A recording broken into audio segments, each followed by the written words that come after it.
Assalamualaikum warahmatullahi wabarakatuh. Halo semuanya, perkenalkan nama saya Mesa Ralika dari kelas 2023C, Prodi Pendidikan Bahasa dan Sastra Indonesia, Fakultas Keguruan dan Ilmu Pendidikan, Universitas Riau.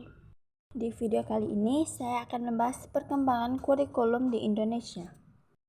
Pembahasan yang akan dibahas pertama, membahas pengertian kurikulum.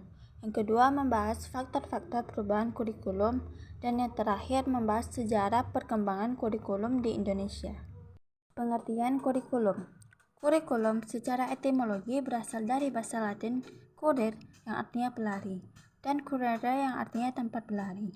Secara istilah, kurikulum merupakan seperangkat atau suatu sistem rencana dan pengaturan mengenai bahan pembelajaran yang dapat dipedomani dalam aktivitas belajar mengajar. Oleh karena itu, semua pihak yang terlibat dan berkaitan langsung dengan fungsi kurikulum ini wajib memahaminya. Pihak-pihak seperti pelajar atau peserta didik yang menjalankan kurikulum, ataupun pihak orang tua peserta didik, guru atau pendidik, maupun pemerintah melalui sekolah maupun dinas pendidikan, wajib memahami kurikulum yang sedang diterapkan. Faktor-faktor perubahan. Yang pertama, perkembangan ilmu pengetahuan dan teknologi. Dengan adanya perkembangan ilmu pengetahuan baru, mengharuskan penyempurnaan dan pembaruan materi pelajaran agar tetap relevan dengan perkembangan zaman. Yang kedua, kebutuhan dunia kerja. Kurikulum harus dapat mempersiapkan lulusan untuk memiliki keterampilan dan kompetensi yang dibutuhkan oleh dunia kerja kelak. 3. Tuntutan global dan standar internasional. Tuntutan global dan standar internasional dalam dunia pendidikan juga memengaruhi perubahan kurikulum. Seiring dengan adaptasi standar global, kurikulum harus diubah agar sesuai dengan kebutuhan dan persyaratan internasional. Yang keempat, konsultasi dan partisipasi stakeholder. Partisipasi stakeholder seperti guru, orang tua, siswa, ahli pendidikan, dan pemerintah menjadi penting dalam merumuskan perubahan kurikulum. Konsultasi dengan berbagai pihak membantu menciptakan kurikulum yang mencerminkan kebutuhan dan aspirasi masyarakat. Yang kelima, evaluasi dan penelitian pendidikan. Evaluasi dan penelitian pendidikan berperan penting dalam menentukan efektivitas kurikulum yang ada. Temuan dari evaluasi dan penelitian membantu mengidentifikasi kelemahan dan kekuatan kurikulum yang dapat dijadikan acuan untuk perubahan. Sejarah perkembangan kurikulum di Indonesia telah mengalami berbagai fase yang mencerminkan perubahan sosial dan politik negara. Beberapa fase penting dalam sejarah perkembangan kurikulum di Indonesia adalah sebagai berikut. Yang pertama, kurikulum 1947. Kurikulum ini dibuat tepat setelah 2 tahun peristiwa proklamasi kemerdekaan.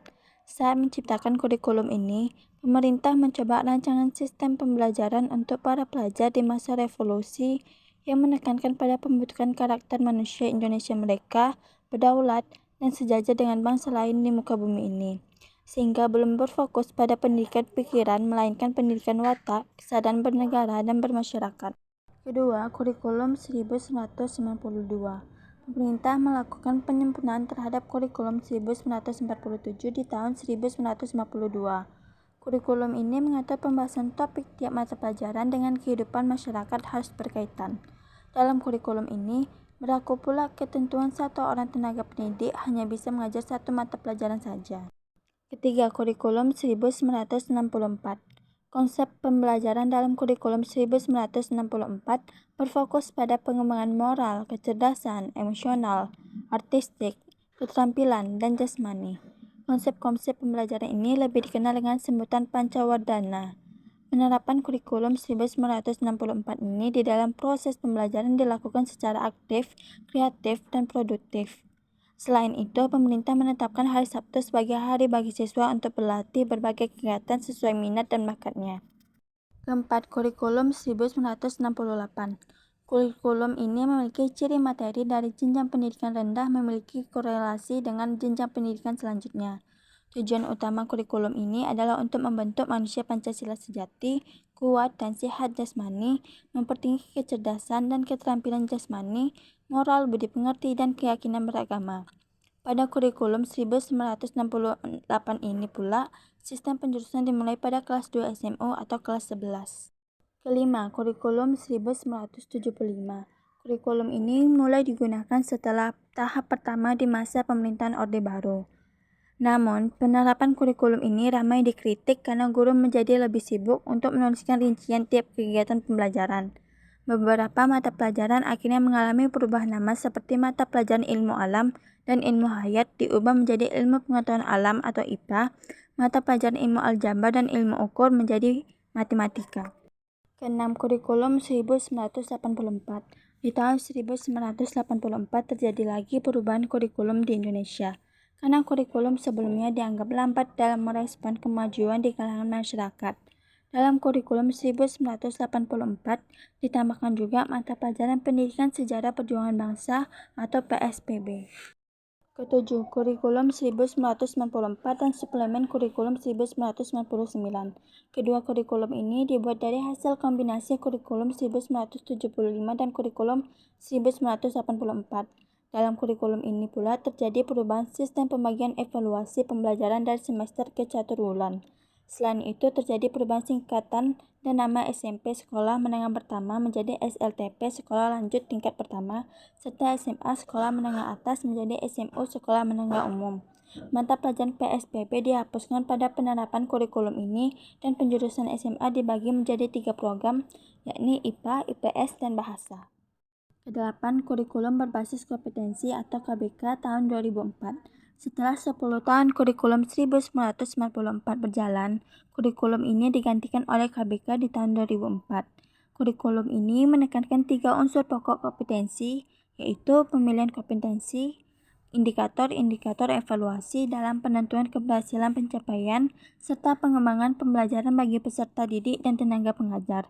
Dalam kurikulum 2004 ini, pemerintah mengubah kembali nama SLTP menjadi SMP dan SMU menjadi SMA kembali. Kesembilan, kurikulum tingkat satuan pendidikan KTSP tahun 2006.